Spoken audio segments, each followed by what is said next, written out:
Take a look at the starting lineup for the Missouri Tigers. After we see this first pitch from Cameron Meyer, Jenna Laird will lead things off. Pitches just misses for ball one. Here is that starting lineup presented by Capital One.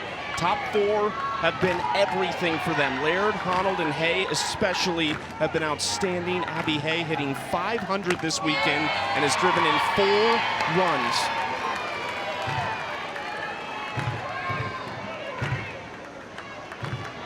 1-1 count to Jenna Laird, hit her first home run since 2022. She had great pop her first 2 seasons, 14 home runs in her career, but then nothing last year and nothing this year until last night.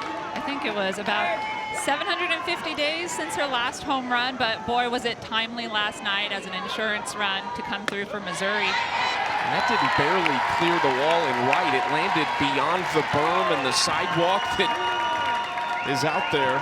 I did ask Jenna, how it felt to hit the home run, and she says, it's been so long since I've hit one, but I don't just rely on the home run.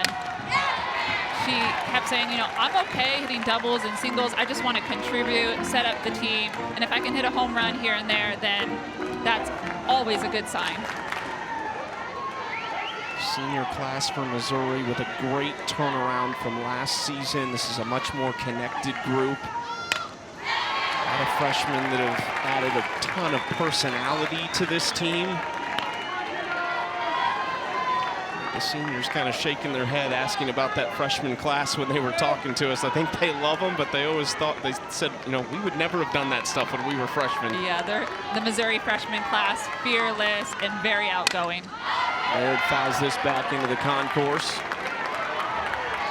I think that dynamic in the personality where your senior class is a little bit more calm, very focused, a little more serious, and the freshmen a little bit more outgoing helps probably make your senior class feel a little more relaxed. Especially when Abby Haye's in the 4-hole doing what she's done so far, as it's a full count between Laird and Meyer to start off this game. Hit hard into left field and down in front of left fielder Longish. Just the start the Tigers wanted.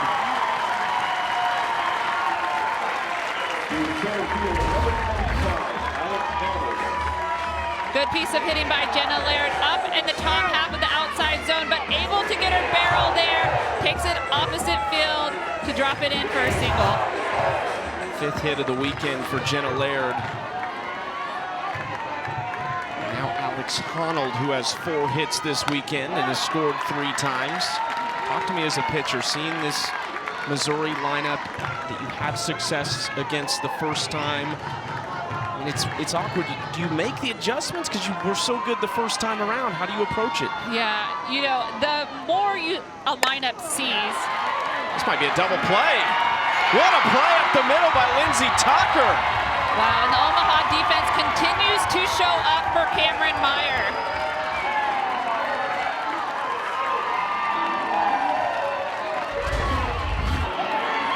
A hard hit ground ball by Alex Honnold up the middle, but Lindsey Tucker is playing up there. She takes it herself to secure the double play. Really good stretch over there by J.L. Johnson. 2 away. Tucker, a staple for Omaha at the top of their order, along with the shortstop Maggie O'Brien.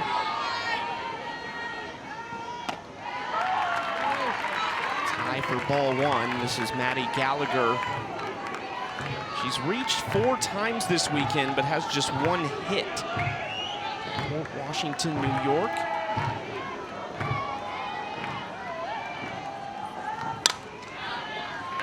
Falls behind in the count 1-2.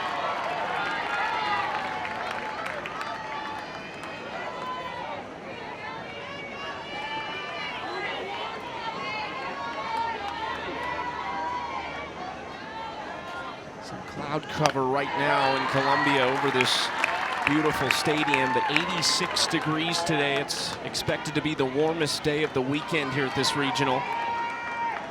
We like the breeze though, a little bit of a breeze. Yeah, a little bit of a breeze is kind of nice. It has been warm. Oh, that's a good pitch by Cameron Meyer. Good pitcher's pitch, might be just a little bit low, but excellent location there. Gallagher was 0 for 3 against Meyer in game 1. 3-2. Again, fouled up and out of play.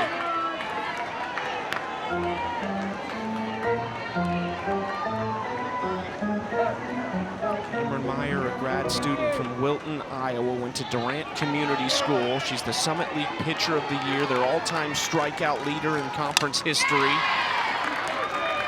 Trying to send Omaha to their first ever super regional appearance. This is back-to-back postseasons for a program that just joined the Division I ranks in 2012. They went 1-2 at the Baton Rouge Regional last year. That misses outside. Great AB from Gallagher to give Missouri a 2-out base runner. Number 36, first baseman, Haye.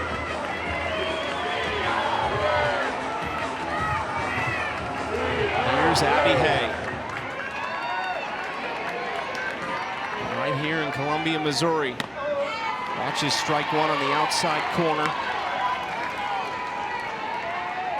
Abby Haye, the freshman, she's been red hot this weekend.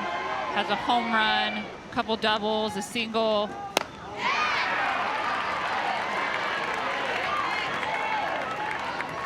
One count against Cameron Meyer. Haye has been exceptional as her freshman season has progressed, just continued to get better and better.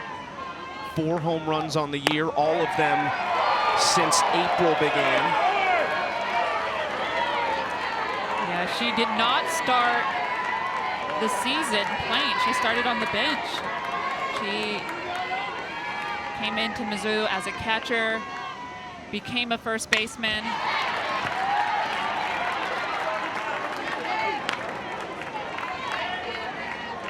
And then had to earn her spot. Tough spot right here against Cameron Meyer, down 1-2 in the count, 2 away, 1 on for the Tigers. Top of the first, Missouri the visiting team today because Omaha went 2-0 to start this regional. Tigers stay in their own dugout. Mike Hurd and company over in the first base dugout. There's Anderson, year 6. Mike Hurd in his 3rd season as Haye continues to fight off pitches.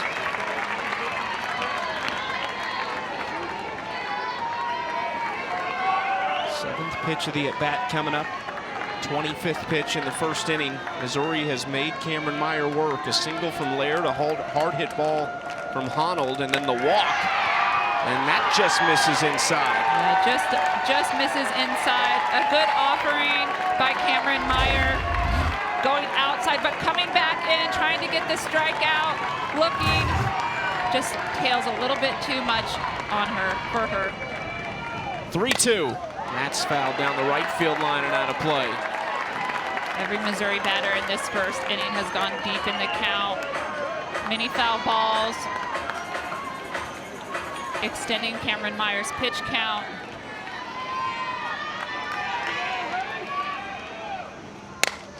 Haye gets a hold of this one high into center field. Kramer wanders over, and that's going to do it.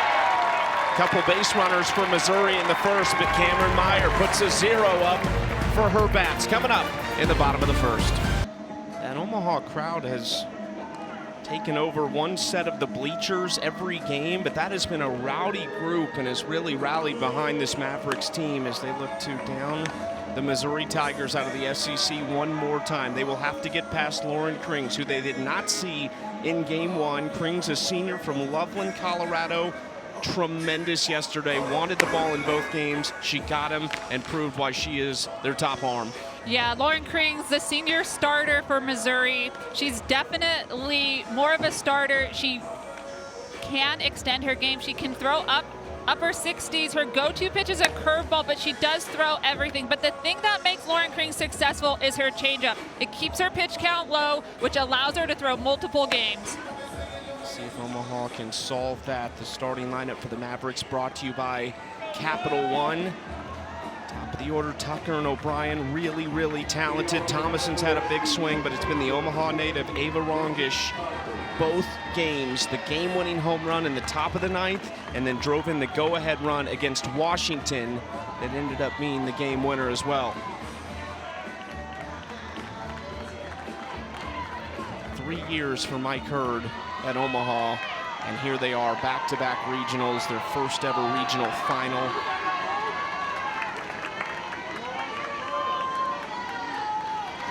I'm sure the Omaha team, their adrenaline is pumping right now, a little bit of nerves and excitement. But they have risen to the occasion multiple times this year throughout some big competition. Obviously had 2 big wins, one versus Missouri in the opening round, one versus Washington in the semifinal yesterday, and then several big wins, including one from ASU in preseason. Omaha opened the Summit League tournament with a 14-inning win over Kansas City. They lost game 2, so they had to fight back and beat South Dakota State twice in the championship final of that tournament to even make it to this point, as Lauren Krings gets a fly out of Lindsey Tucker. Shortstop, number 1, Maggie O'Brien. Missouri entered the regional hot off the SEC tournament, where they made a run to the championship game that they would lose to Florida, but they're used to playing close games. They just didn't quite have that energy. They made some mistakes on the base paths in game 1 against Omaha. Yesterday, completely different team. Yeah, absolutely. Yesterday, they showed up with a lot more energy, didn't look as nervous or as hesitant. They were aggressive early, and Lauren Krings really led them from the circle. It starts in the circle. She was very efficient. She pounded the zone, hitter after hitter, and got easy outs to the Missouri defense, where they were able to take that momentum into their offensive. Maggie O'Brien now the 2-hole, the shortstop with a couple hits this weekend, hitting .373 for the season. Tucker and O'Brien combined for 131 hits on the year for Mike Hurd. O'Brien, a junior from Illinois.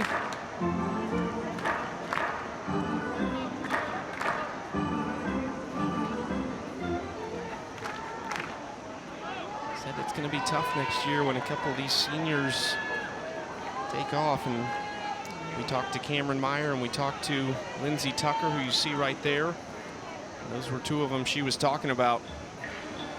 Some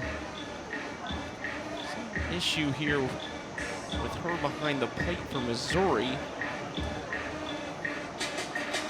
Pointing at her forearm, not sure if she might have gotten hit or needs a sweatband. Something might have happened. There's some blood on her arm. Tape it up.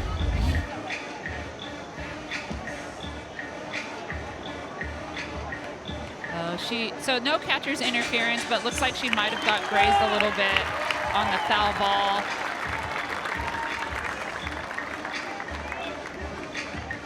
Oh yeah, she definitely felt that. Needs a second. Catchers are tough, right? They sure are. They sure are. Catchers, you know, they put on that gear, and it's like they become superheroes back there, willing to sacrifice their body and do whatever it takes.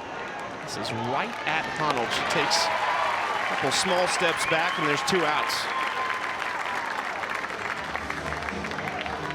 Honnold in center field. We've seen her in the shift a couple times playing secondary shortstop, where Jenna Laird roams around, Maddie Gallagher at second. Kara Daly's bat hasn't been super productive this weekend, but she's been really good over at third base.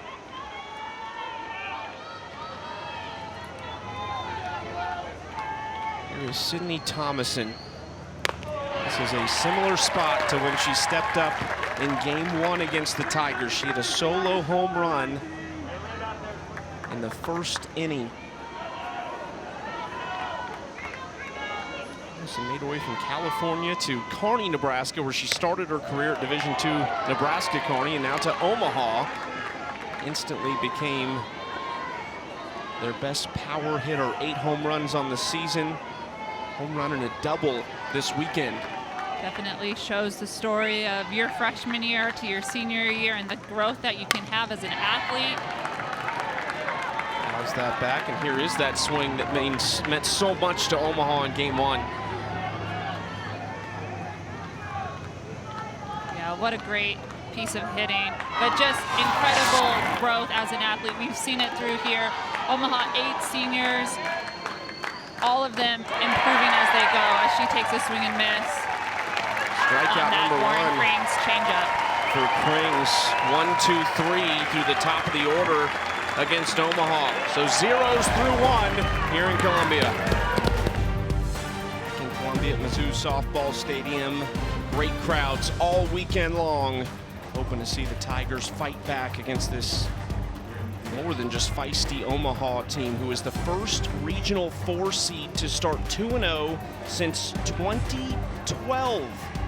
That team, Hofstra, who did advance to the Super Regionals, they went 3-0, and guess who was an assistant coach on that Hofstra team? It was Larissa Anderson. Bill Edwards was the head coach, who she says has the biggest impact on her coaching career. She would later take over at Hofstra in 2015. There's some similarities, though, when you look at that Hofstra team, this Omaha team. We talk a lot about Cameron Meyer. Hofstra had a star pitcher, too, Olivia Galati, a 34-game winner, a sub-1 ERA. She was a two-way player. She's the all-time strikeout leader in the Coastal Athletic Association. Yeah, Olivia Galati was the ace for that Hofstra team that made a really good run when Coach Larissa Anderson was over coaching at Hofstra. Been on the other side of this and hoping to not be a victim of Yes. that 4th seed in the region taking down the Tigers. Yeah, when you have an ace pitcher, using them, you know, as they'll go as far as you can take them. And when we see some of these mid-majors, or you're looking at schools that aren't in the Power 5, that's one thing that is a key to their success, right? They have to have an ace pitcher to take them all the way. And they will ride that arm as far as they will take her. Same with Omaha here. It's in the right field and caught by Kaylee Langer, 1 out.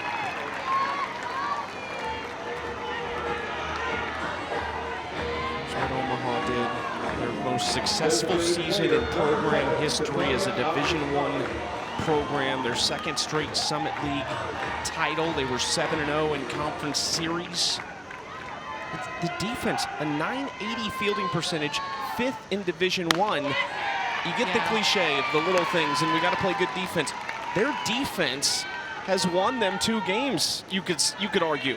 Yeah, absolutely. I think Cameron Meyer obviously is helping their defense as the strikeout queen. She's going to get a handful of strikeouts, but we have seen some incredible plays from Omaha defense.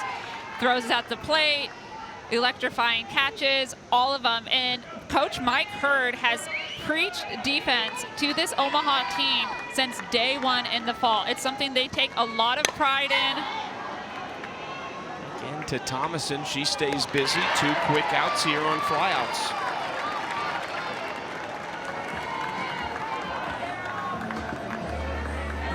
Three straight retired, all of them in the air.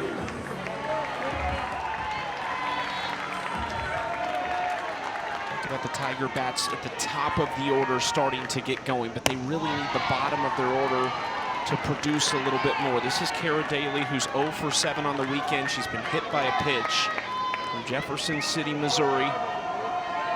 Mom played softball in college at Division II Central Missouri in Warrensburg. Long run here for Thomason, can't quite get there.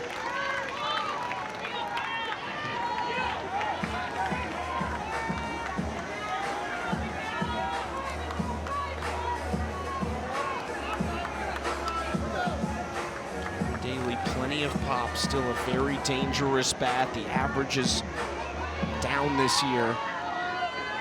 With 1 swing, she can change the game. 1-1 pitch outside.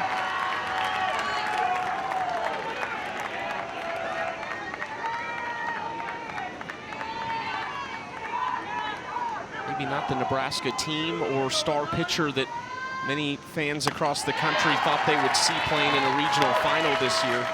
Thought that might have been the Huskers with Jordy Ball when she decided to transfer from Oklahoma last offseason. But here we are, it's the team from Omaha. Yeah, Omaha, such a good run. Back-to-back Summit League champions. Swing there from Daly to foul it back, full count.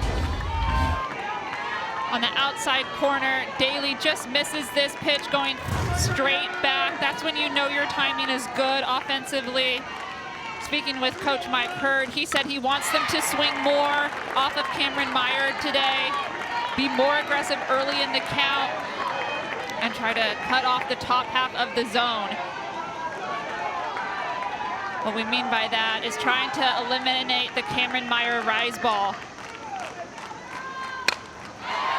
And Daly fighting it off. The Tigers have been putting together some really good at-bats so far. The 8th pitch of the at-bat coming, the 41st for Meyer already in the 2nd inning, which does not faze her one bit. Not at all. Cameron Meyer's used to a heavy workload as a power pitcher, a rise ball pitcher. And hard into right center field. That's going to get down. Extra bases with 2 outs for Kara Daly, her first hit of the weekend.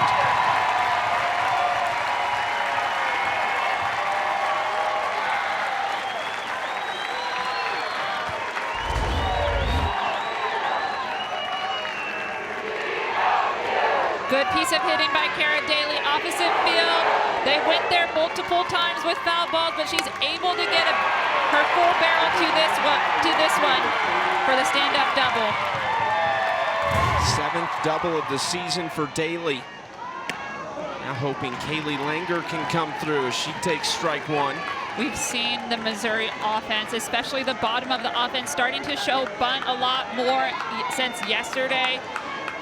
Trying to find a way to get themselves on base. They know they haven't been producing well, but they've got to see more pitches. They got to have more competitive and quality at-bats. Coach Jeff Cottrell said that, we know that they're struggling at times, but we just can't watch so many pitches. We have to try to find a way to make every pitch count, and if it's there, put swings on it. 0-2 just misses there to Langer. That was a nice pitch by Cameron Meyer. Broke up and in as it was crossing home plate. Those are the pitches sometimes. The hitters move so much, no one's really sure where the strike is. Straight back again by Langer, and this is positive from the bottom of the order for the Tigers to see some good ABs, because 5 through 9, 4 for 40 entering today with no extra base hits. So Daly's double, the first one of the weekend for the bottom 5 in the Tigers order. Inside, and that gets Kaylee Langer. Yeah, if you're Cameron Meyer, that's not where you want to be on a hit by pitch in the bottom of the lineup. Missouri's bottom of the lineup has not been producing well. Their averages at times of this season are 200 and below. I know you want to go inside, but it just runs in on her. She's able to put her back knee right into it and take first base. Team high 20th time she's been hit by a pitch, but they retire the next batter, Claire Cahalan, quickly to strand 2 Tigers on the base pass. That is 11 left on base for Missouri against Cameron Meyer. Every pitch. I'm all right with being here in Columbia, getting done 9 o'clock or so like we did. Yeah, beautiful weather here. We'll thank the softball gods for that one. 4-5-6 due up for Omaha against Lauren Krings. Yesterday induced 16 flyouts, 9 groundouts, and struck out 6 across her 2 appearances. Yeah, Lauren Krings just super efficient yesterday. Game 1, just 86 pitches in 6.1 innings. Game 2, 77 pitches in 4.2 innings. For the most of the season, she's been just a starter. They have used a reliever in Marissa McCann coming in around the 4th or 5th, depending on how the game is going. But it is important to note that Krings, the senior pitcher on their staff, has extended a little bit longer. So she does have 8 complete games, although pitching staff does tend to pitch by committee. Can had a really nice relief appearance last night. There she is. Yeah, just 17 pitches out of the bullpen. A lot of one pitch, one out on a very aggressive swinging Washington team.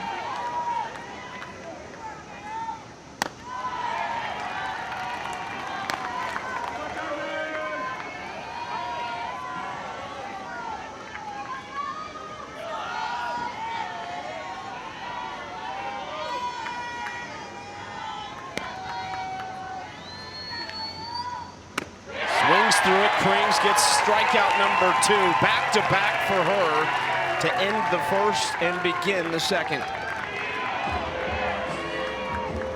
Number 6 to capture, Passing the information.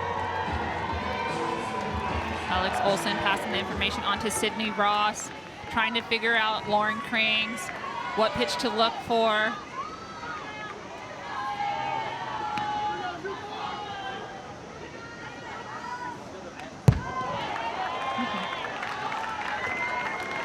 Check swing on that rise ball that just struck out Alex Olson.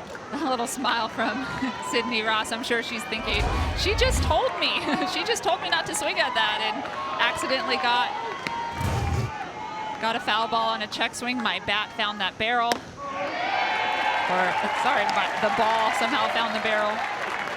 An inside corner for Krings against Ross from Lee Summit, Missouri, probably one of the only catchers in the country that calls all the pitches behind the plate for Cameron Meyer. 0-2 from Krings, bounces. Throws her hands up. And, yeah, happens sometimes.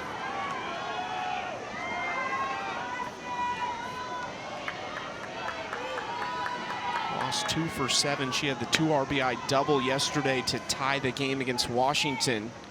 Oh man, that might have hit her if she didn't make contact with that ball.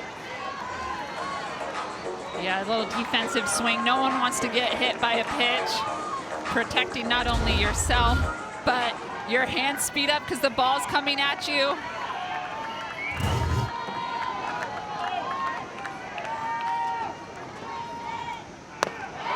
Watches that one low, 2-2.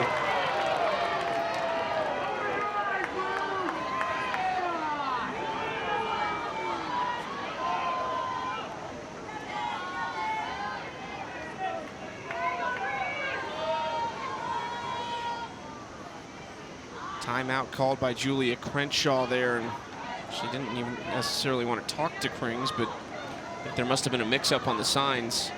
Yeah, or even possibly just a little late on the shot clock, the pitch clock.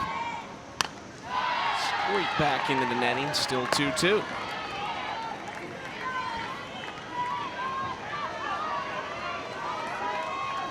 Well, Krings all smiles. She should be the way she's throwing the last couple days.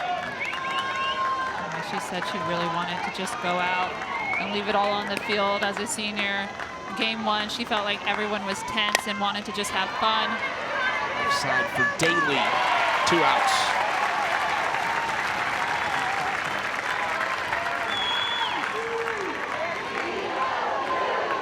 There's Adrian Dowell up in the box next to us, the Vice Chancellor, Athletic Director at Omaha. And what a weekend it's been for them. How proud is he to be here and to witness what this team has done, and hope they can take it one more step. I got to talk to him before the game about the history of this program. They were a dominant Division II program, but way back when, in the 70s, Connie Clausen, their first head coach, built the program. They won an AIAW World Series. They used to be regulars there. 2001 Division II national champs most recently, and now at the Division I level. Connie Clausen has been watching the games in Omaha. She's been locked in, loving every second of it. Seeing the enrollment just over 15,000 their first year of softball, 1969. Joined the Summit League in 2012. Swings through it. Big cut there for strike 2. This is Ava Rongish. Ava Rongish with a big swing. She has had some big hits today, and is okay with them swinging through. Coach Mike Hurd mentioned, you know, we want them to take the big cuts and big swings. We know that we're going to strike out sometimes, and that's okay. Let's take our big cuts because we got to keep swinging, and balls will eventually fall. Don't let the big swing deter you in your at-bat. Use it to collect information on movement, spin, what adjustments you need to make, and what pitch could potentially be coming next.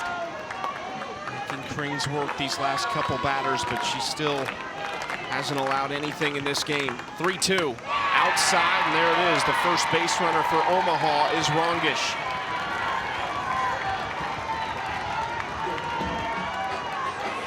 So really good at bat by Ava Rongish. Working the count, making Lauren Krings go deep in the count, fouling some pitches off, but also really knowing the zone.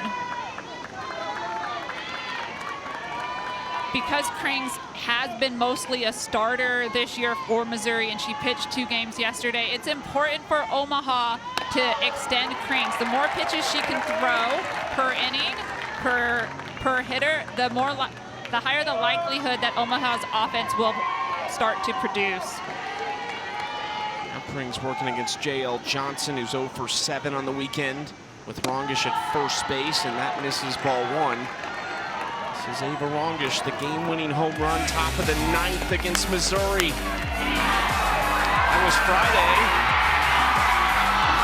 All the emotion, and then Saturday against Washington, after the game had been tied with a double from Sydney Ross, Rongish stepped up and gave him the lead that would not be relinquished.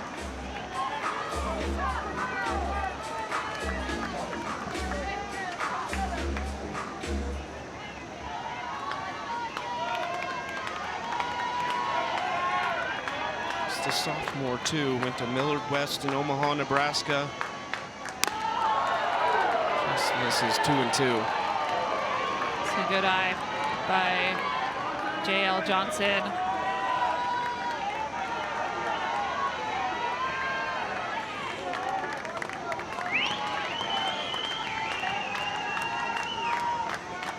Two-two. Upstairs, full count.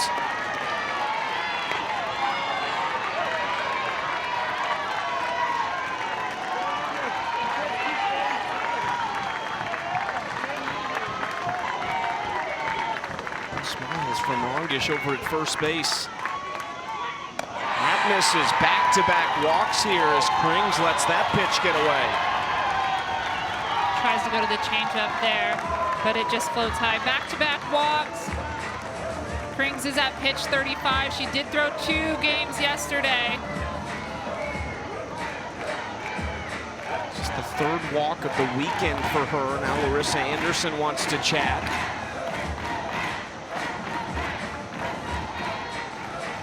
She's going to talk a little bit about Krings getting her front foot down, make sure that her pitcher still feels good enough to keep moving.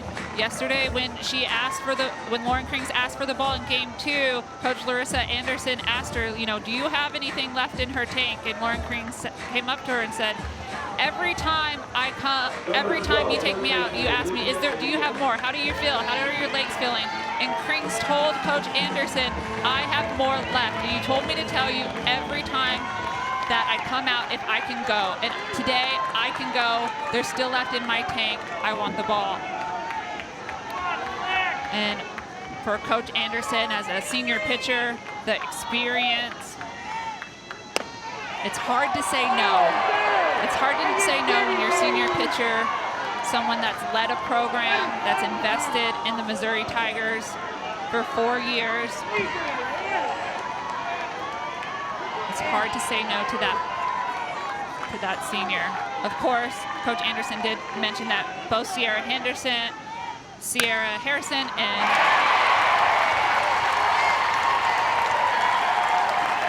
Daly stabs it over at third for Krings to get out of that little jam.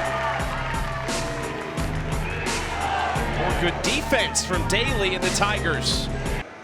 They had a tough battle versus Meyer yesterday in game 1.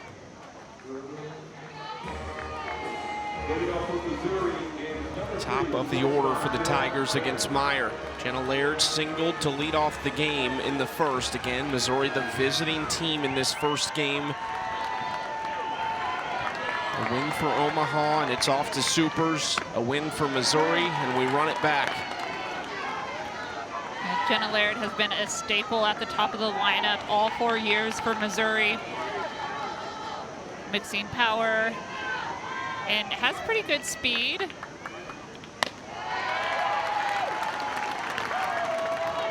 Tigers got off to their best start since 2009 this year with a 10-0 start. Their first loss came to San Diego State.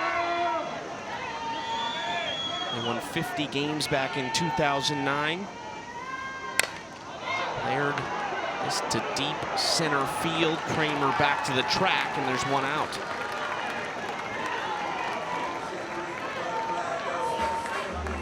Number 25, center fielder, Alex Honnold. There's been some outstanding softball played here in Columbia. You see what they did this year. 29-8 is what that start got extended to. Their best since 2013, most wins since 2014. They sit at 45 coming into today. Marissa Anderson trying to continue to build this program. Year 6, and completely flip things around from last year's team. Learning how to communicate to her players differently, and they responded in the best of ways. Yeah, absolutely. Coach Larissa Anderson and the team, they all admitted last year the team was a little bit divided. Honnold grounds out. Coming in this season, Coach Anderson evaluated herself and said, you know, I've got to be a better coach. What do I need to do to get the most out of my players? I trust the talent and who I recruited it, but there's something missing. And ultimately, she came down to the fact that she felt her communication needed to be better. Like, I need to communicate better is what she told herself. And she went even as far as hiring a coach's coach. Yes, a coach's coach. She hired Betsy Butterick, who worked with the Las Vegas Aces and has taught her how to communicate with Gen Z, right? Yeah, absolutely. A bit different group, I think. I'm just out of that, I feel. Like, Yeah. Are you sure? I'm out of that, yeah. 9-1-2 here for Omaha. Krings back out there for inning number 3. First pitch swinging by Mara Kramer, who's made the biggest impact with her glove this weekend. Absolutely. Mara Kramer has had a great catch at the wall. She also threw out a Missouri runner in game 1. I still think it might be one of the best throws from the outfield I've seen. In the air from mid-center field. Not even a bounce. Is out in the center for left field, and Laird tracks it down. One out. So 86 degrees, but the real field temperature 98 degrees with the humidity. Not to mention what it feels like on the playing surface. Probably a little warmer than that. Speaking from experience, it's always warmer on the field, no matter what. And it's especially hot in the circle. Did you ever have grip issues with the ball as far as when your hands were kind of sweaty? Yeah, oh yeah, early in my collegiate career, I never really used rosin or anything like that, but as I progressed through my professional career, I liked the rosin. I did use Gorilla Grip as well at times, which is kind of like a little towel that helps you, which is now legal in NCAA softball. It's legal professionally.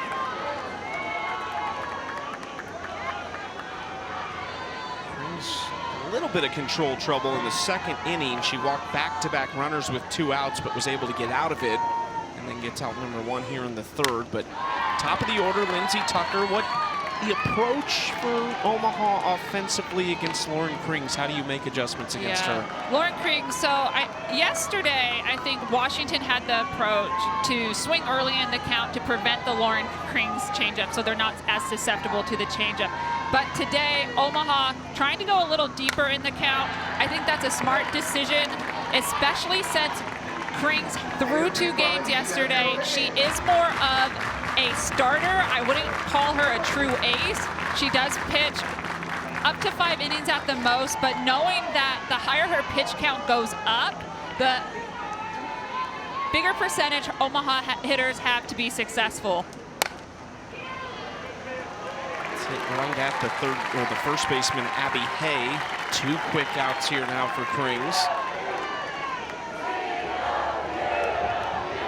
You know, that's just what Lauren Krings wants. She wants to be efficient. She's going to continue to pound the zone and try to get people to roll over or fly out, not throw a lot of pitches. You don't want to see her in a 3-1, a 3-0, a 3-2.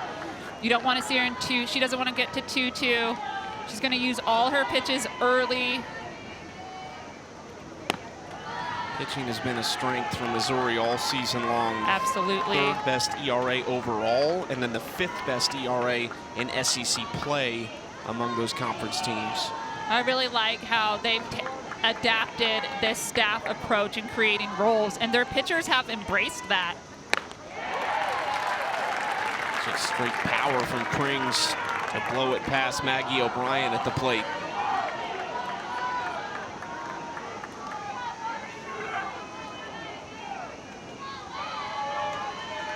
1-1 pitch, 2 outs, nobody on in the bottom of the 3rd. That misses outside. You mentioned the staff approach. Everyone has their roles. Sierra Harrison and Lauren Krings, their primary starters. Marissa McCann kind of in middle relief. She's 3rd on the team in innings pitched. And then the nation's save leader, Taylor Pinnell, who sits 1 shy of tying the single season record in the NCAA. Retired there, 1-2-3, with Abby Haye coming to the plate to lead things off. And what about these pictures, Monica? This is her dad providing these for us. Yeah, in Columbia, Abby Haye coming to the plate for the Missouri Tigers. We are joined by their head coach, Larissa Anderson. Coach, 2nd time seeing Meyer this weekend. Some really good at-bats, especially those first couple innings. What do you want your hitters looking for off her? I mean, a ball that's over the heart of the plate. She gets ahead early, so we got to be a little bit more aggressive early in the count, because as soon as she gets ahead, she really starts to work with the corners and gets us to chase borderline pitches. So I'd like to see us be a little bit more aggressive. Coach Anderson, what is the mindset coming in today, knowing that you have a big challenge versus Cameron Meyer in Omaha, but also potentially having to play 2 games in this heat? I mean, we're fighting for right now. We got to win this game, and we're battling, and we got to gut it out, and everything we have. I mean, all hands on deck at this point. Thanks for the time, as Thanks, always, Coach. Thanks, MIZ. Larissa Anderson has done an exceptional job as the head coach of Missouri, has such a great perspective as John Haye, Abby Haye's dad, looks on. Her dad played baseball here at Missouri, was an all-conference player. Her mom was an all-conference golfer for the Tigers. Apparently that's his superstitious spot out there. You know, I guess superstitions in both baseball and softball. Superstitions don't die after you stop playing the game. They follow through for the parents out there.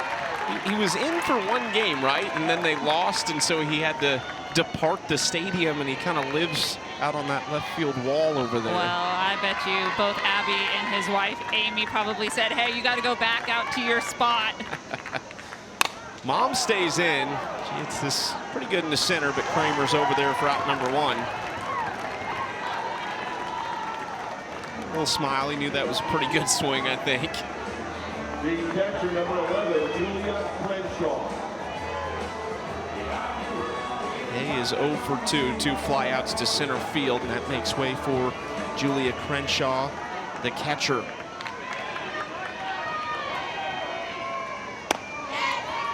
Nice pitch by Cameron Meyer there. Aggressive to get a first pitch strike. As she's settling in, we see her having a little bit better count control.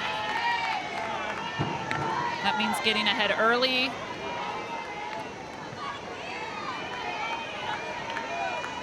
Crenshaw just 1 for 10 on the weekend, a walk and a hit by pitch, but she has thrown 2 runners out trying to steal second behind the plate for Missouri. She gets ahead in the count here, 2-1.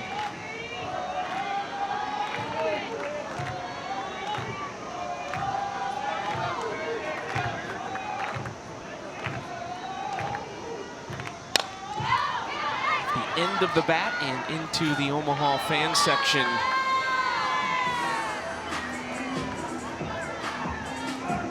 Oh, take a bite out of that. Oh, and gives it to the little boy. How cute. Probably get that signed a little bit later.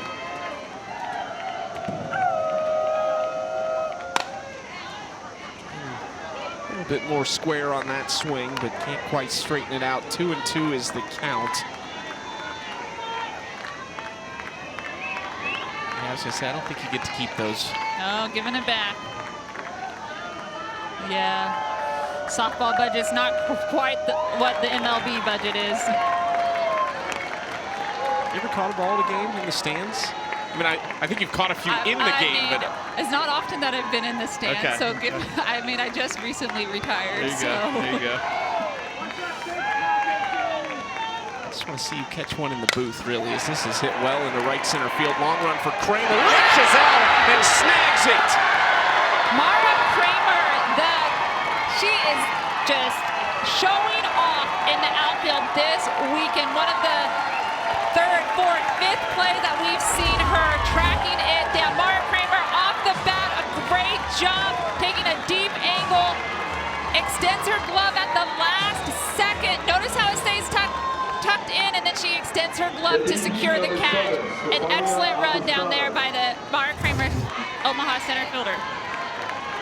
And she's had a big impact this weekend, maybe none bigger than the throw she made in the first game against the Missouri Tigers from center field to cut down a runner at home on an absolute line. That is a great throw. Now that fires up Cameron Meyer. When your outfielders can make catches and plays like that for you. 1-1 count. Stefania Abrascato ground ball to Tucker at second base. Cameron Meyer has retired 7 straight Missouri Tigers. We'll talk to Mike Hurd when we come back. 0-0 going to the bottom of the 4th in Columbia. We're joined by Omaha head coach Mike Hurd. Coach, you guys have played a lot of emotional games, picked up big wins. How important was yesterday's rest after that win over Washington? Yeah, really big. We've a lot of innings on our pitchers and our players too the last 10 days. So that was nice to have a few extra hours and a relaxing night. Yeah, Coach Hurd. Lauren Krings right now seems to have a number on your offense. What's the adjustment that you're telling your offense to do right now?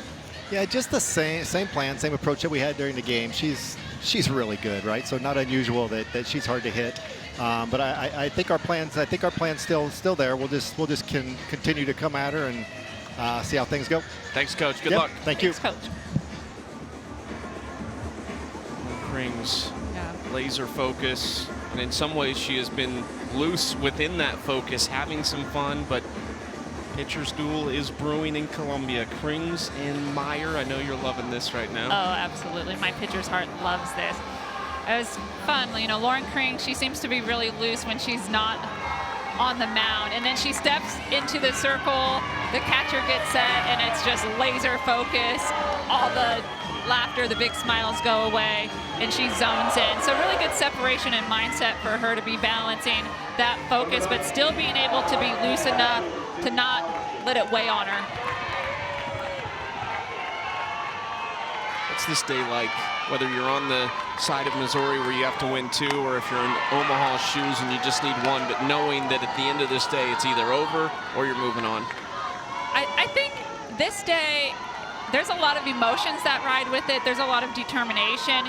You really want it, and it's something that you've looked forward to since the start of the season, your goals. And for Missouri, or Omaha, it's the first step. It's the first step on the road to the Women's College World Series. You cannot make Oklahoma City if you do not win a regional. So it's kind of the realization of, hey, we made it here, but now we gotta somehow figure out a way to step our game up and push through. A lot of these games are very intense. Some of the best games in the World Series tournament are often these regional finals. It's such a fun weekend across the country. You have so much softball going on, upsets and storylines that develop that carry on throughout the Women's College World Series. It's kind of the beginning of that stardom that you can raise yourself to, and one that comes to mind was somebody who came through here in Super Regionals with James Madison, Odyssey Alexander. You just never know when you're going to get that next star. Yeah, Odyssey Alexander, the breakout star, but it started here in Columbia, Missouri. And then we all have seen it, the diving play in Oklahoma City on the squeeze play versus Oklahoma State where she dove and tagged the runner out. But it all started with that first regional win. To the left side and taken care of by Kara Daly, who has been lights out defensively, one away. Retires Sydney Thomason, the 3-hole.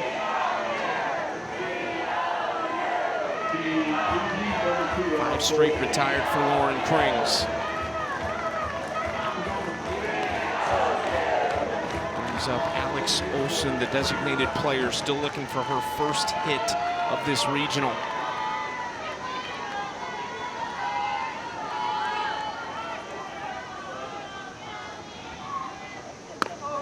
It's in there for strike one. Omaha used to big crowds around this time of year for the Men's College World Series, but would love to make their way to Oklahoma City. 0-1. Big swing right there for strike two. Yeah, big swing and miss for Alex Olson. The 5th for Omaha hitters. They take some really big cuts. But Coach Mike Hurd mentioned it to us. He's not afraid of letting his players take really big swings and misses. He says it's okay. You have to have the big swing and misses against pitchers. Pitchers are good, and Lauren Krings is no exception. But you have to keep swinging and using that information to understand what pitch will probably come next. Big swing and miss right there for Krings. 3 strikeouts today, 9 on the weekend. Lauren Krings with the low rise on the outside corner for her 3rd strikeout of the day.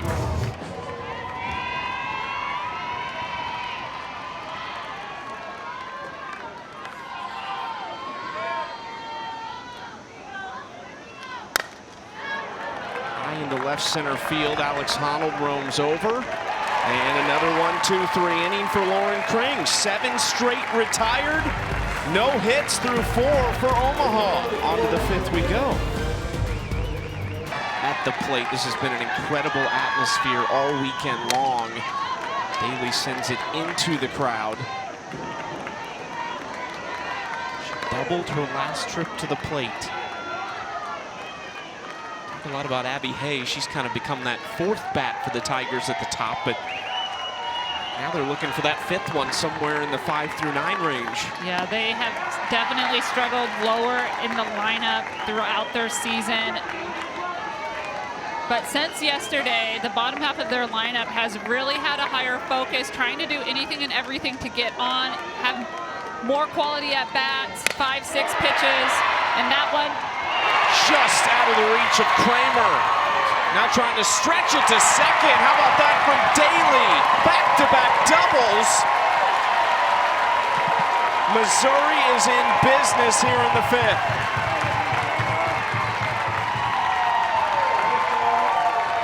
They need this. Yeah, good piece of hitting by Kara Daly. Inside corner, a little bit high. Kramer tries to make an effort play, but not able to secure the ball. Daly able to slide in. And boy, coming up clutch for Mizzou today with 2 doubles so far.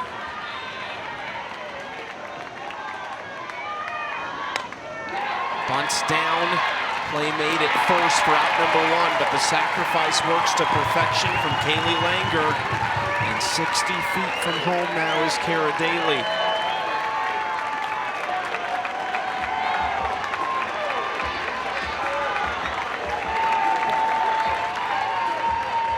Melissa Anderson looks like she's going to make a change here. Instead of Claire Cahalan coming to the plate, it's going to be Katie Chester, a sophomore from Liberty, Missouri. The Missouri fans anxious right now, hoping to take the lead as we get to the latter stages of this game. Yeah, Katie Chester started the year off as the DP, but has since transferred to the pinch hitting role. She's used to this role coming off the bench, so no news to her coming in with runners on base. Mike Hurd wants to talk things over with his infield as well. Sydney Neismer, the senior from Elkhorn, Nebraska, working in Omaha's bullpen. Have not seen her in this regional yet.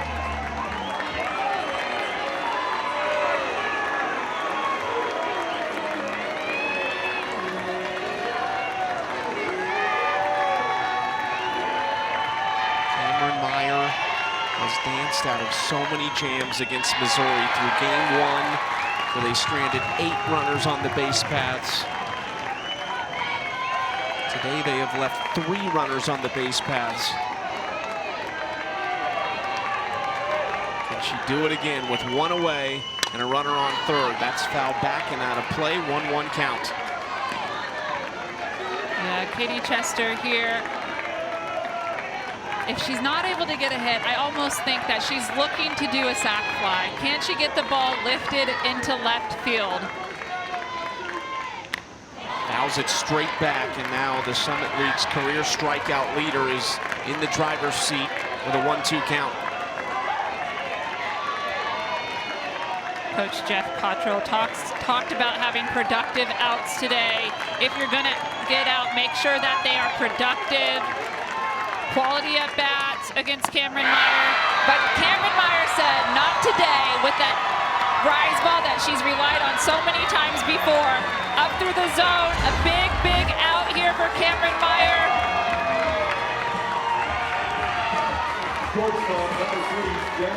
In her first K of the day, and she makes it count. She's had some big pitches in this regional. That misses outside. Back to the top of the order. It's Jenna Laird.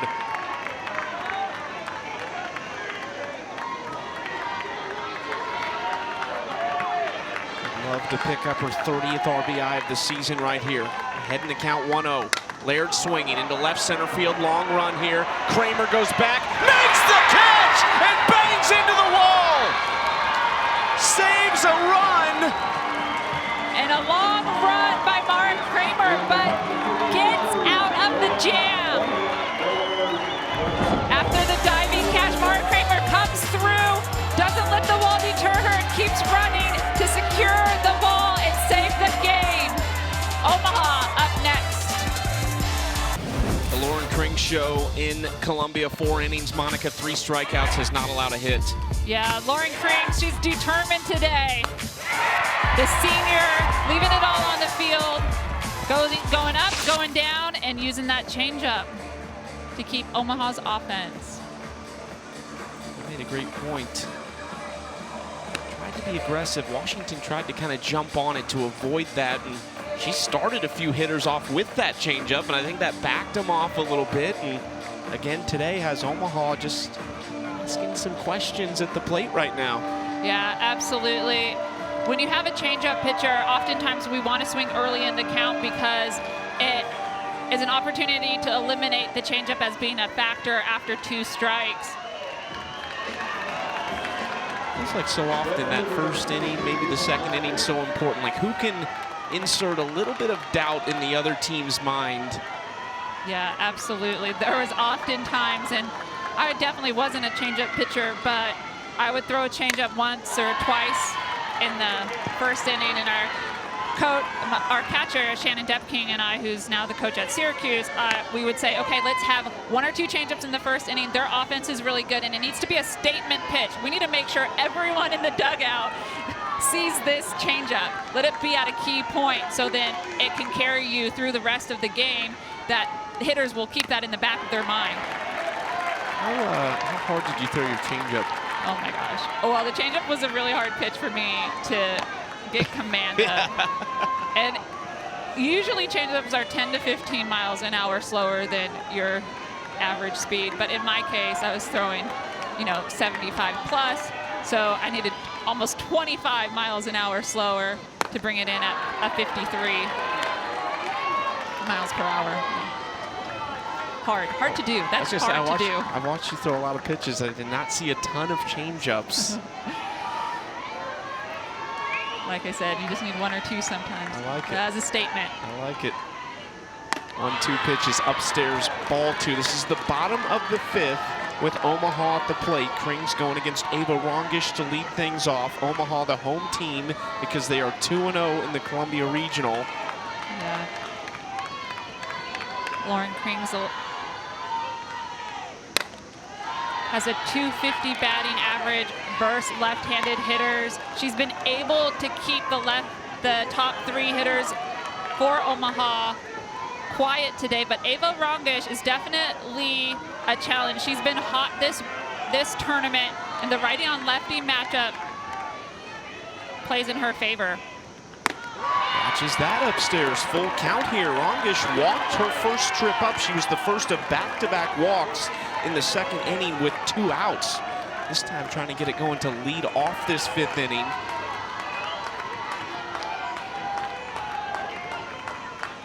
Three-two, fouled back. Both pitchers have been outstanding. Krings has not given up a hit. Meyer's only given up 3, but I think both teams have made these pitchers work. Yeah, this is definitely a pitcher's duel. Krings has really stepped up yesterday and today as well.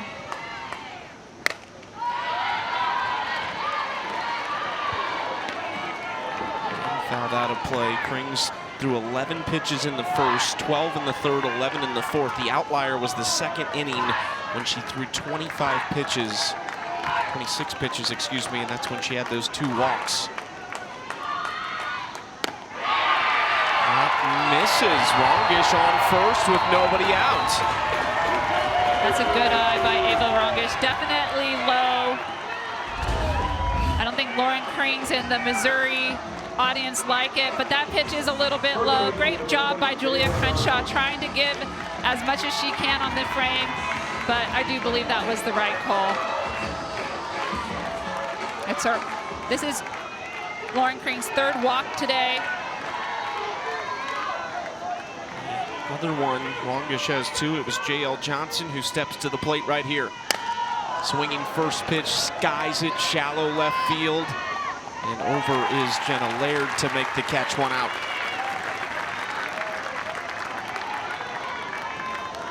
Number 12, the third baseman, Olivia Eden.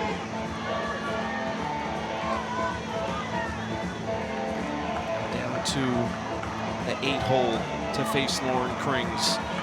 Olivia Aiden, Omaha, still looking for their first hit off the Tigers senior from Loveland, Colorado. And there for strike 1. Lauren Krings has been lights out over the last month, really. Had just 5 earned runs allowed in her last 39 1/3 entering this regional. Hard hit ball. Krings stabs it. Chance for 2. Krings, Gallagher, Haye. The no-hitter lives on. 0s through 5.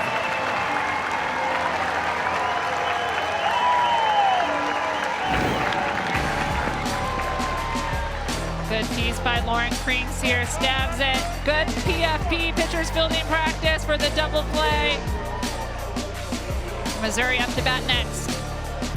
Here's the mid-major storylines. Omaha, of course, maybe the biggest story of all. Liberty upset Georgia 7-3, their most runs in an NCAA tournament game in program history.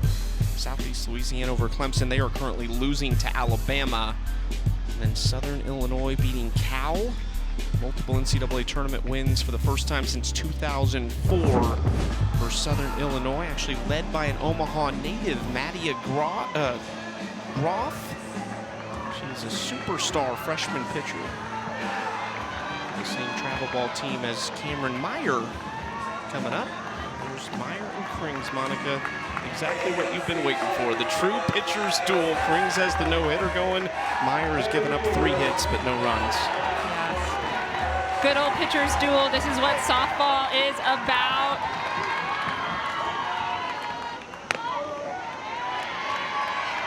Strike one to Alex Honnold. Big test here in the 6th inning as the opportunities start to get slimmer and slimmer. Just a couple innings to play. This is a big chance for Missouri. 2-3-4 led off by Alex Honnold. And Honnold sends it through the right side for a leadoff single. Honnold's 5th hit of the weekend. She's not have an extra base hit, but has still been good at the plate. Second baseman, number 1, Maddie Gallagher.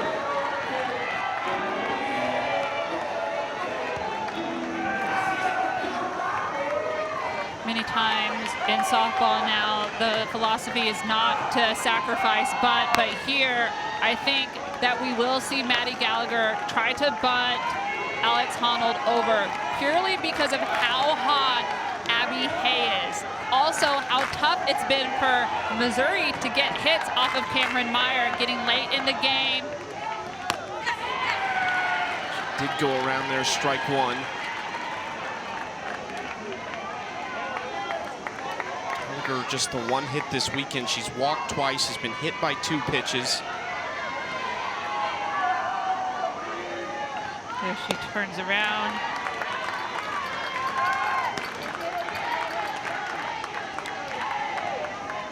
This is a big out for Cameron Meyer.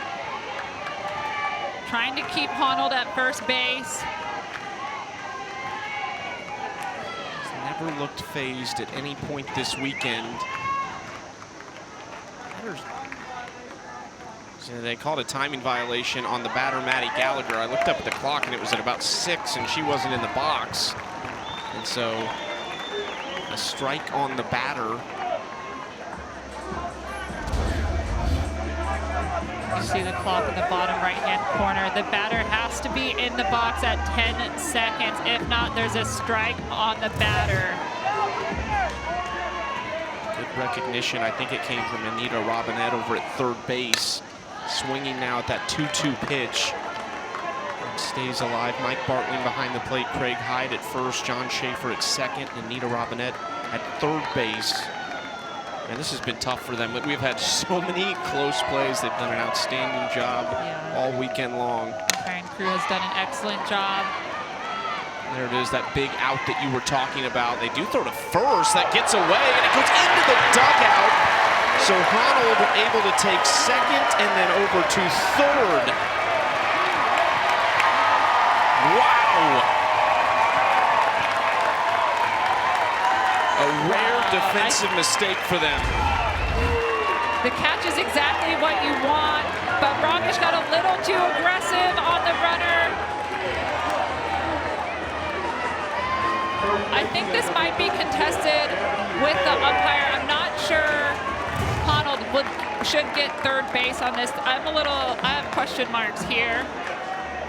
And why she wouldn't just be at 2nd base only. You're not the only one. Mike Hurd also has some questions. Yeah. Usually it's awarded 1 base. She wasn't already on her way to 2nd base when the throw was overthrown. She was trying to get back to 1st.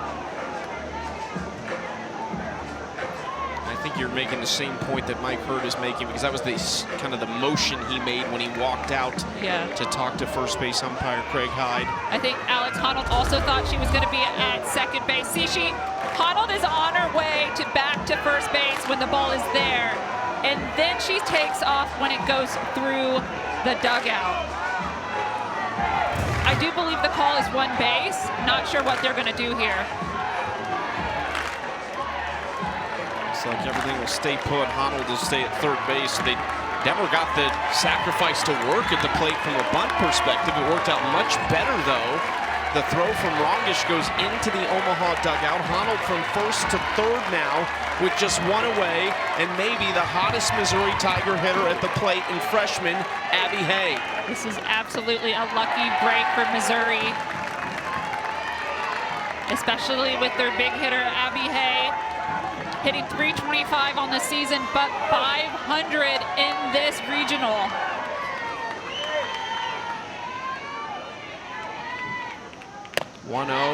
Just misses outside, 2-0. Is there a point for you in an at-bat like this with Abby Haye? You made the point earlier, not a ton of protection for her. Is there a point as a pitcher where you say, okay, I'm going to change this. We might go around her a little bit. That maybe answers the question with strike one. Yeah, I think as the game goes on, you have to respect the fact that Abby Haye does have some power and she is hitting really well. Now, she has flown out twice. Ground ball to Meyer, holds Honnold at third base and gets the out. Man, so many big outs for Cameron Meyer. Yeah, that is not just big, that out is huge. In a hitter's count, but off the end of the bat from Abby Haye for the soft ground ball. Great PFP. Cameron Meyer checks, and she does the long toss over to first base.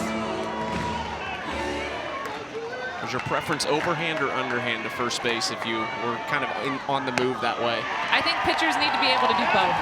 They need to be able to do both. There's nothing wrong with an underhand toss. It really depends on the speed, what they're comfortable with, and how much time they have.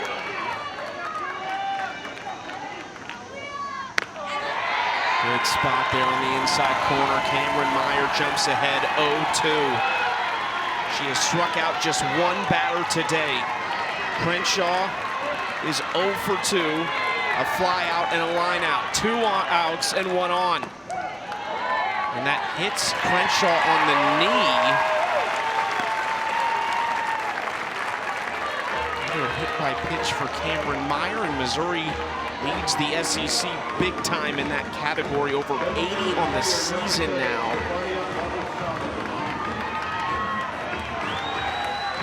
Sure, that's the stat I would want people talking about if I was the coach. But adding base runners, whether it's a walk, whether it's a hit by pitch, helps turn the lineup over. This is a reviewable call. Gosh, it's hard to tell if she did lean a little bit. She definitely didn't try to get out of the way. But the ball, Cameron Meyer's two-seam fastball does leak in. 6 hit by pitches on the weekend for Cameron Meyer, 5 of them against Missouri. We did have a call that was reviewed last night. As you mentioned, that is a reviewable play. Washington challenged one of the Missouri batters getting hit by a pitch, and it was actually overturned, and they brought her back. She maybe didn't even have to challenge it. See. Oh, yeah. Looks like that right knee a little bit. I think she did like try to put her knee there. When you see the side view, it looks that way. Front to back, not so much. But nonetheless, runners at first and third.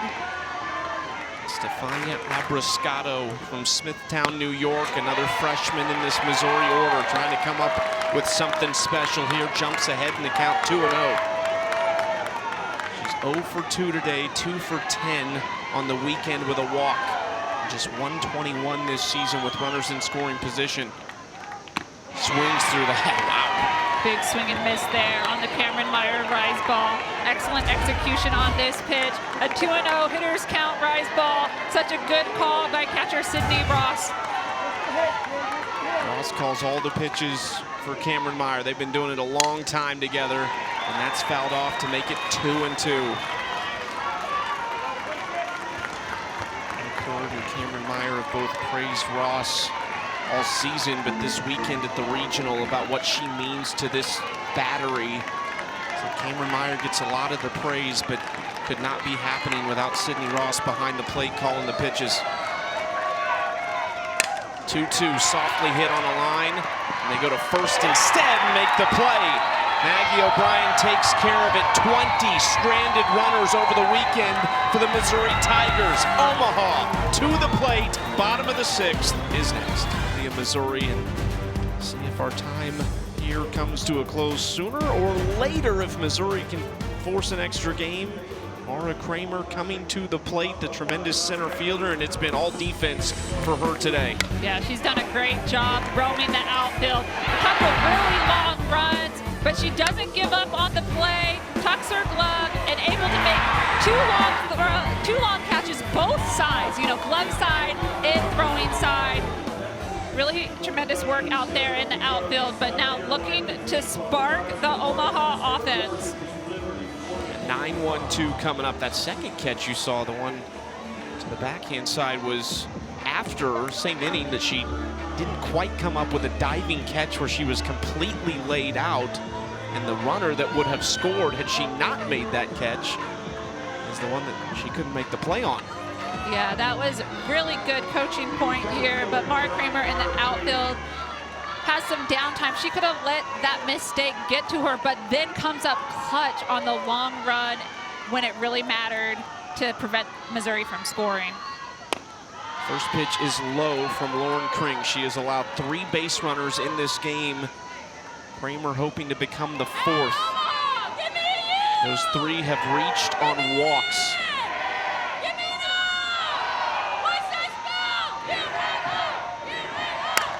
Swings, and there it is, the first hit down the line for Mara Kramer. Big turn, she's headed for second, and she's safe.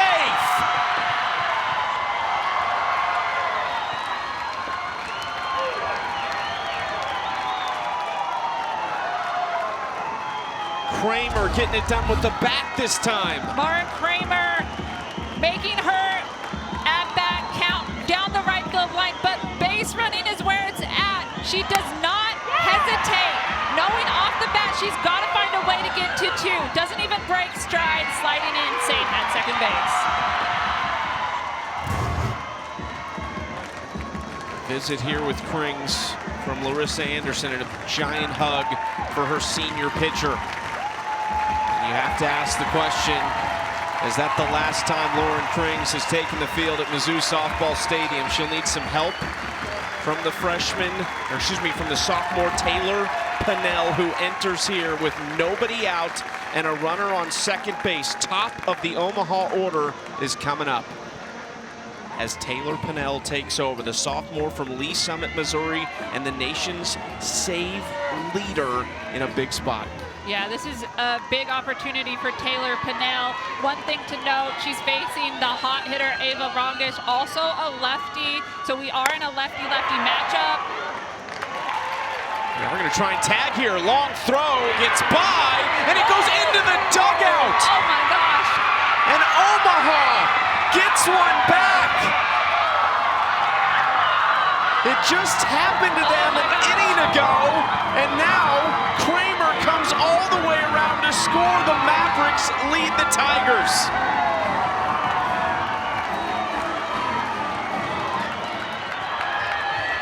Wow, so interesting here. Making the long throw on the advance by Mara Kramer, the aggressive base running, but it goes into the dugout, securing the next base, and the lead for Omaha. Maggie O'Brien tries to lay one down. Lindsay Tucker hit the laser into right field to Kaylee Langer out there. Not a bad throw. It short hopped the third baseman a little bit, but as far as timing goes, it was going to be a close play.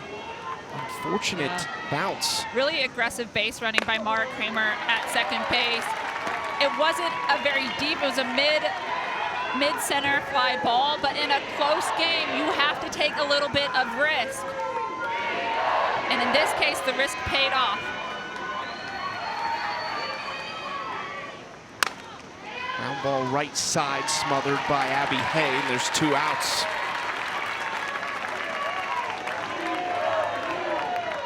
This is the bottom of the 6th inning. Missouri is the away team because they are coming from the elimination side of the bracket. Mara Kramer has saved runs with her glove.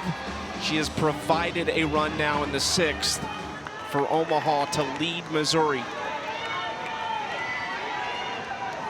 They beat the Tigers on Friday night to start this run, 3-1 in 9 innings. How many different names have we said have been a hero for Omaha? Everyone seems to have made a play, whether it's with the bat or with the glove. They've had different people step up at different times.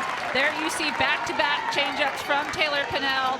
That is her best pitch. It's what has made her such a good closer over the course of the season.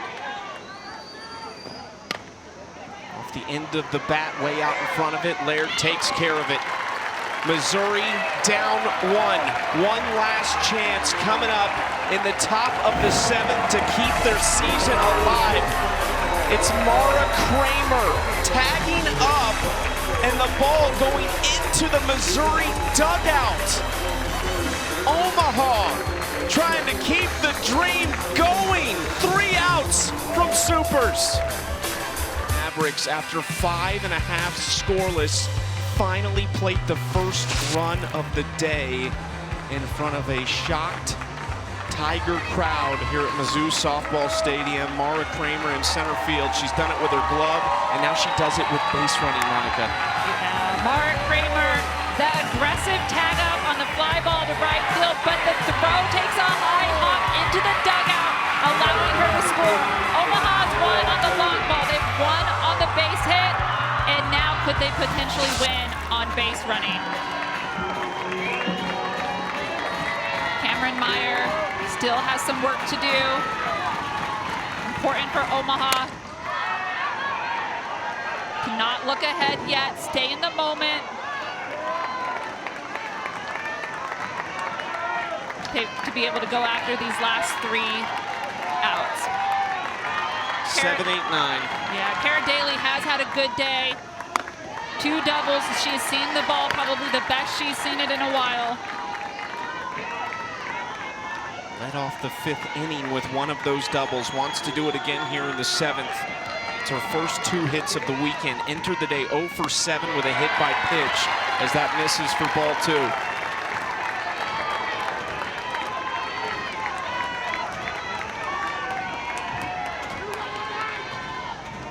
That was pitch number 100 from the workhorse, Cameron Meyer. 2-1, does not get that spot. Nice pitch, but low. Cameron Meyer now having to work her way back. Trying to go well on the low zone. Just a little bit too low below the knees. On a leadoff walk for Daly, who has reached all 3 times against Meyer. The Tigers won't go quietly. No, you never want to lead off walk in the top of the 7th, but this isn't necessarily the worst thing for the Omaha defense, just because of how well Kara Daly has seen Cameron Meyer today. Langer lays down the bunt, foul ball though. They're saying it hit her out of the box, I believe, before she got out of the box. Strike 1. Yeah, it hit her in the box. So she will get another opportunity to move Daly. I actually don't think the ball hit her. No, it didn't. That's tough because that was a perfect sacrifice bunt to move Daly over to second base.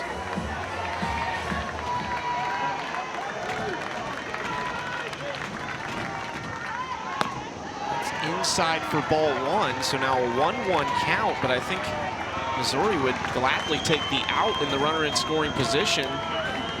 They'll contest that it didn't hit the batter, perhaps. That would have been first. 1-1, that does catch the zone. 2 strikes, and now Langer has to swing away. Really good pitch there by Cameron Meyer. Langer not squaring around a little bit late on that bunt. Allows Cameron Meyer's 2-seam fastball to get in on her. Will down again. We saw that spot just a moment ago. Mike Hurd looks on. Year 3, said it happened maybe a little quicker than he thought. The success of this program. 2-2. Hit into center field. Kramer has it. 1 out. Tough break, Monica, from Missouri there after the sacrifice bunt attempt, and now instead there's 1 out and Daly's still at first base. Yeah, that was a good work by Sydney Ross and Cameron Meyer, protecting the bunt and then not allowing Daly to be able to advance on the fly ball. Pinch hitter going to come in for Larissa Anderson. It's Madison Walker, a freshman from Olathe, Kansas, has 20 hits on the season. 2023 Kansas Gatorade Player of the Year. Has not seen a lot of action over the last month.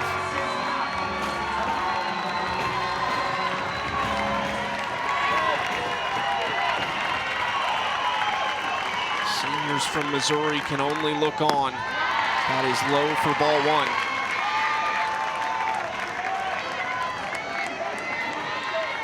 Owen Krings hoping to have another opportunity. Jenna Laird on deck.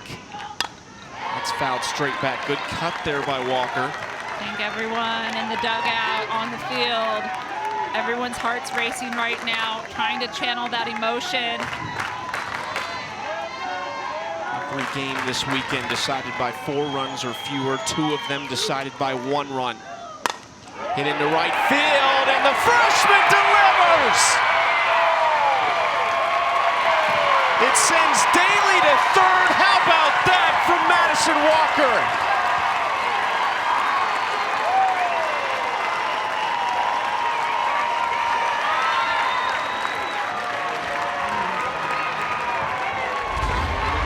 Good piece of hitting by Madison Walker. Takes the high outside rise ball and just gets it in just fair down the right field line. Great placement allows Daly to advance to third base, and the go-ahead run is now on first.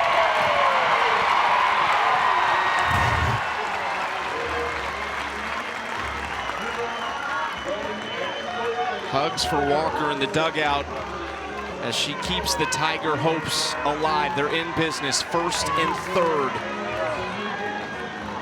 And back to the top of the order from freshman to senior. Laxton is running at 3rd base. Maya Dodge is running at 1st base for Missouri, and Mike Hurd wants to talk things over. This is a good decision. Try to calm everybody down. Refocus them. Top of the lineup coming up for Mizzou with back-to-back seniors, Jenna Laird and Alex Honnold, 2 of their top producing hitters all season long.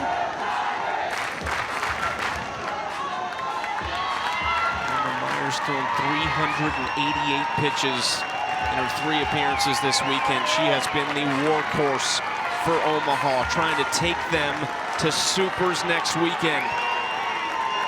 Just 1 out, 2 on for Jenna Laird. The senior leads this team offensively. The infield is in. Going to attempt to gun down the runner at 3rd if she tries to go with just 1 out. Laird has 69 hits on the year, and the runner will take 2nd base to set up 2nd and 3rd with just 1 away. This is what Missouri's done with runners in scoring position today. 0 for 5, just 7 for 26. Good for a 194 average on the weekend. 24 left on base. They've had their opportunities, Monica, and this would be one of those moments that would haunt them if they can't find a way. Jenna Laird has a 383 batting average with runners in scoring position this year. 2-1. Laird swinging. And it's bobbled a little bit. They have to go to first. Tie game. Jenna Laird delivers as the freshman Blackston comes across.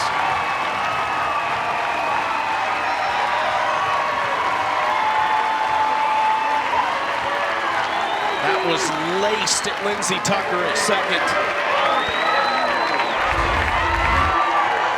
Hard hit ground ball, but playing in. Good job by Tucker, though, still getting it out.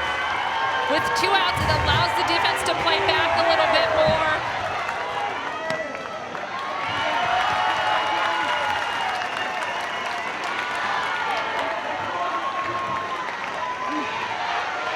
The 30th RBI of the year for Jenna Laird in her senior season. And now Alex Honnold. Honnold, deep to right center, Van! Gone!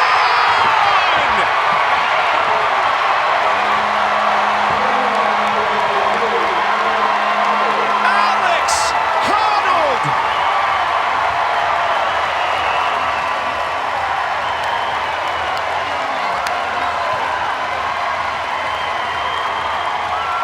If you don't have chills right now, you might be the only one. The senior, Alex Honnold, coming through clutch.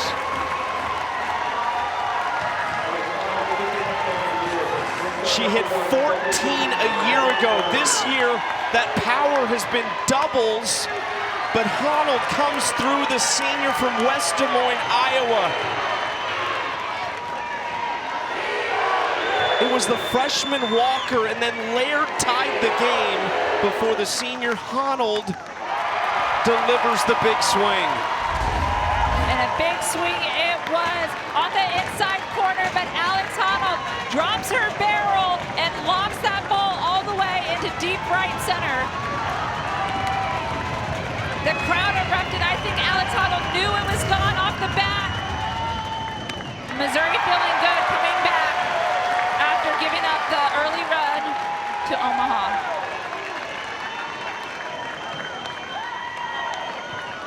It's a smile maybe creeping onto the face of Larissa Anderson there. She was just high-fiving the players at the top of that dugout.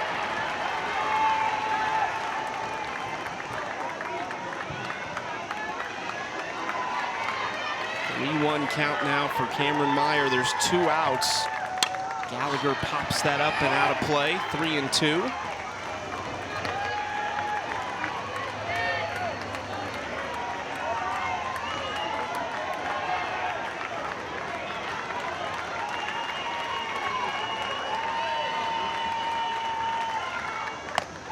It's upstairs, a 2-out walk here for Gallagher, and that gives Abby Haye another chance. Wondering why Alex Honnold's home run wasn't a walk-off. They are the visitor, even though they're in their normal home dugout on the third base side. They have to beat Omaha twice today. They lost to them on day 1, 3-1 in 9 innings.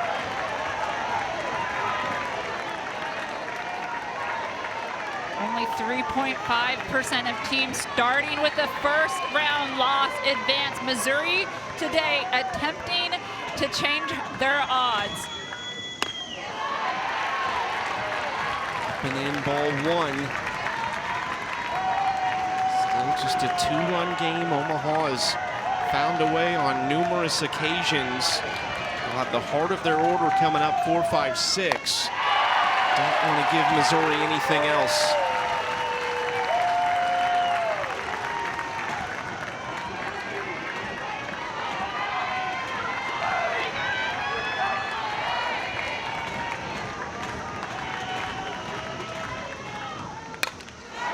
Is fouled back to even the count at 2-2.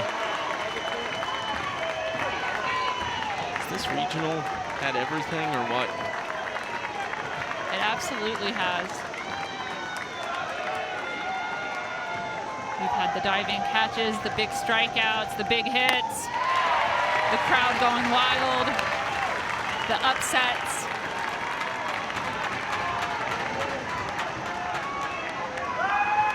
Missouri in this 7th inning versus Cameron Meyer has swung at the first pitch 3 times and had success, but in the rest of the game, 0. Hasn't swung first pitch at all. In this 7th inning, Missouri's offense came out way more aggressive and focused, not willing to let one good pitch go by. That's what Larissa Anderson said she wanted to see, as that pitch misses for ball 4. Back-to-back walks now. 2 on with 2 out. And I think that we will probably see a pitching change here. Sydney Neusmer is going to come out to give Cameron Meyer a little bit of a break. Sydney Neusmer has been her biggest fan this weekend. We saw her kind of with the bow down to her the other day, but an exchange there from Neusmer and Cameron Meyer as she takes his seat. Would not be surprised if we see her shortly if Omaha isn't able to rebound. Been an incredible postseason for Cameron Meyer, but Omaha down 2. And Sydney Neusmer coming in from a super regional appearance. Here is Sydney Neusmer, a senior from Elkhorn, Nebraska. Speaking of not being places without somebody, they would not be here without her. She threw a complete game shutout in an elimination game in the Summit League tournament to beat Kansas City. The first pitch goes to the backstop and both runners advance.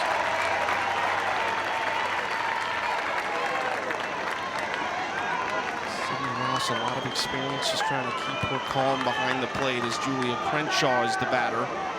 Sydney Neusmer, she has a floaty changeup. She also throws a lot of drop balls. There's the changeup that you'll see from her. She keeps it low.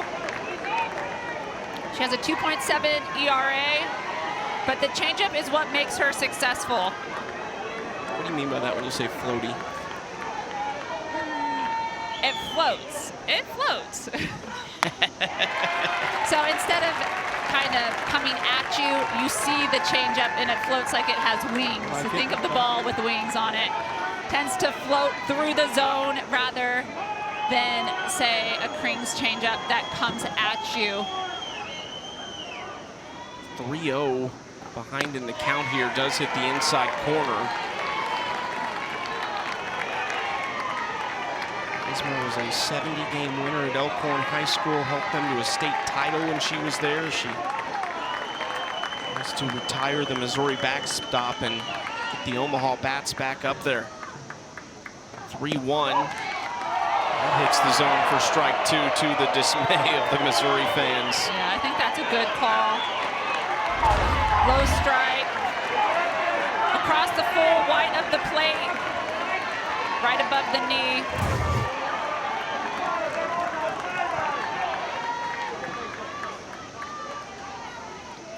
Full count from Neusmer. This is hit hard through the 5-6 hole. 1 run scores. Another one coming around. And Missouri has played at 5 in the 7th.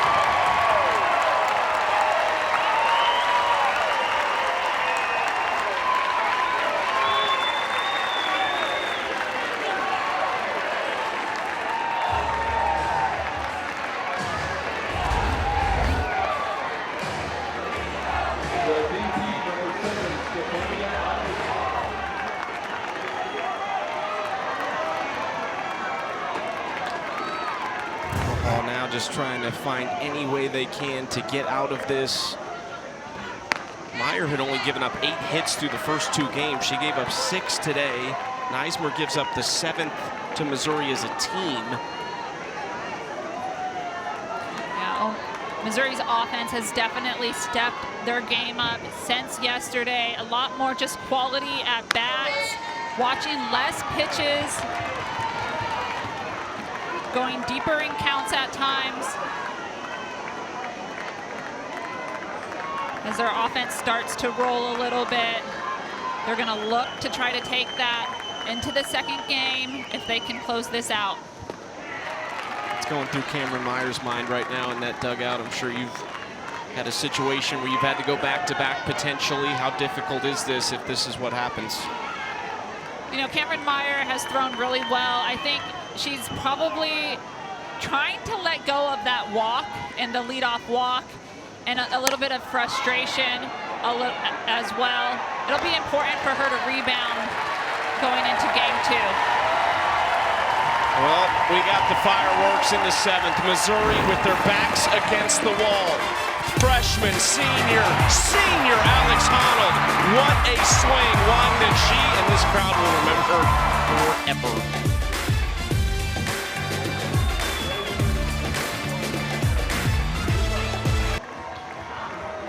The crowd coming to their feet in the top of the 7th definitely, I think, hyped up the Missouri offense.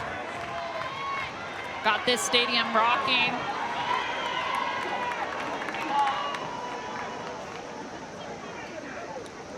Little touch up there for Crenshaw, I think, behind the plate.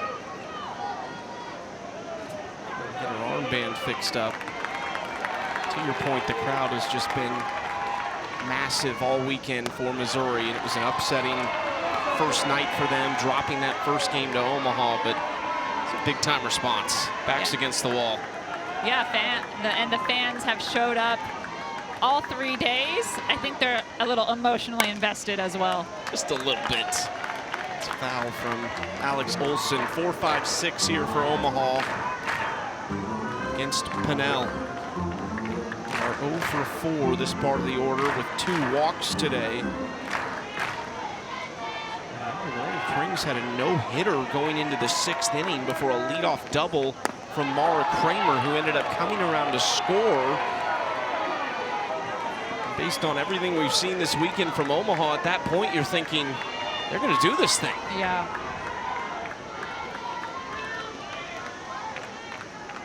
Two-1 to Olson. It's low, 3-1.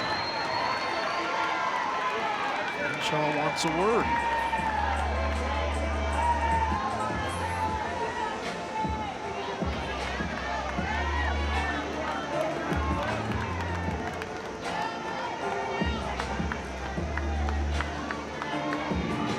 Now would be in line for her 4th win of the season. Has 14 saves that leads the country. Was outstanding in SEC play, 17 strikeouts in 15 and 2/3 innings, a 1.34 ERA in SEC play. Nice curveball here from Pennell. Best thing about this is the level that it's at. Stays nice and low, right across the knees.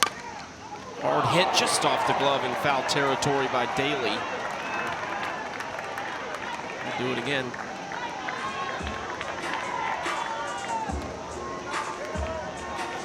Anderson said Pennell was asking her to become a starter, and Anderson was ready to do it.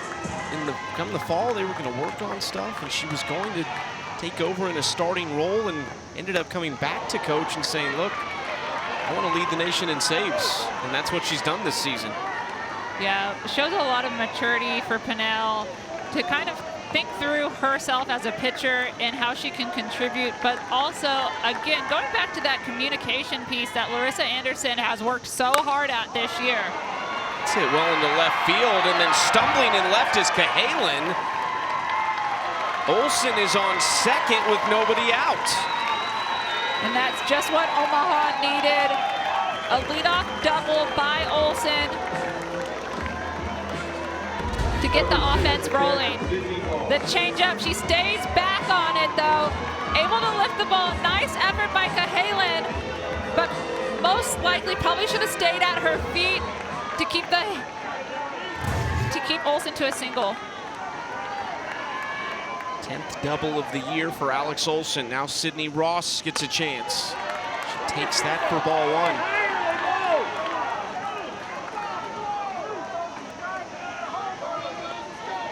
His double yesterday brought in 2 runs to tie the game against Washington. The Huskies plated 2 against Omaha in the 1st inning and then got shut down the remaining 6 by Cameron Meyer.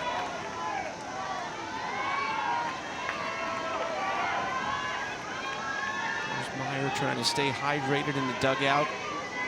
Just saw on the top right of your screen, Alabama has punched their ticket to Supers next weekend.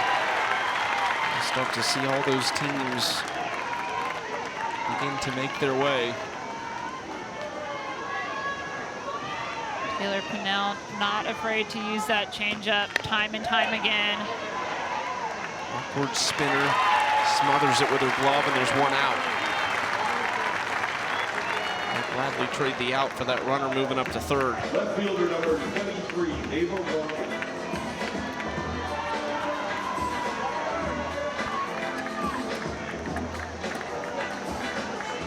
Missouri 2 outs away from forcing Game 7 of this regional. Longish has 2 walks on the day. Swings through that first pitch. Pinnell really has him off balance right now. Eva Rongish swings through this pitch, but Pinnell with the changeup again. She'll throw it over and over and over again. Combined with that curveball that she's able to just focus on the height and the spin of it. She's not a big strikeout pitcher. She does use her defense. 0-2, fouled straight back. The thing about this Missouri team, talk about Pinnell understanding the ability to use her defense. You said the same thing about Krings, and Missouri's defense has been good today. But it's just a group that seems like they really understand their roles and embrace them, not just the pitching staff, but across the board. There is a strikeout for Pinnell. 2 outs. Pinnell has 2 different changeups, both in varying speeds, but this one right here, see how she takes a lot more off of it. Here's her throwing motion. It's so deceptive.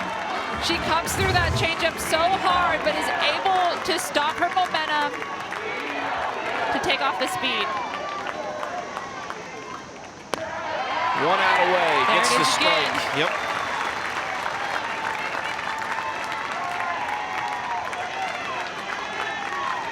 It's J.L. Johnson.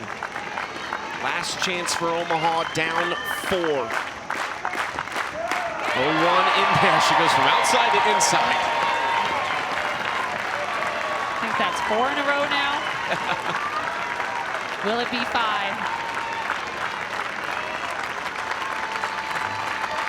0-2. Up the middle, Pinnell stabs it. Missouri not done yet.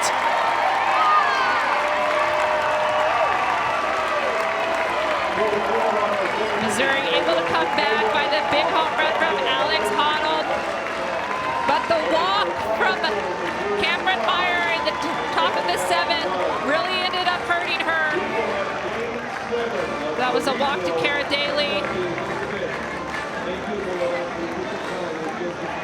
Freshman Walker stepped up big, and then Laird, and then our Capital One rewarding performance. It has to be Alex Honnold. Absolutely mashed it on the ground. Yeah, absolutely. She dropped the barrel. Big time hit and a big time moment for Alex Honnold.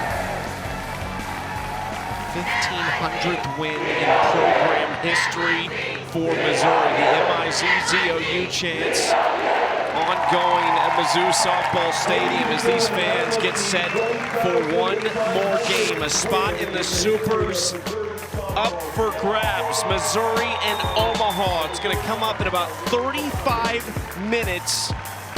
Missouri wins. They will host Supers here next weekend. That is the benefit of that top 8 seed. We'll take a quick break. Missouri and Omaha get cooled off. Get ready for another one. A decisive Game 7 in this regional. Missouri, Omaha, spot in the Supers on the line. For Monica Abbott and our entire crew, I'm Chucky Kemp.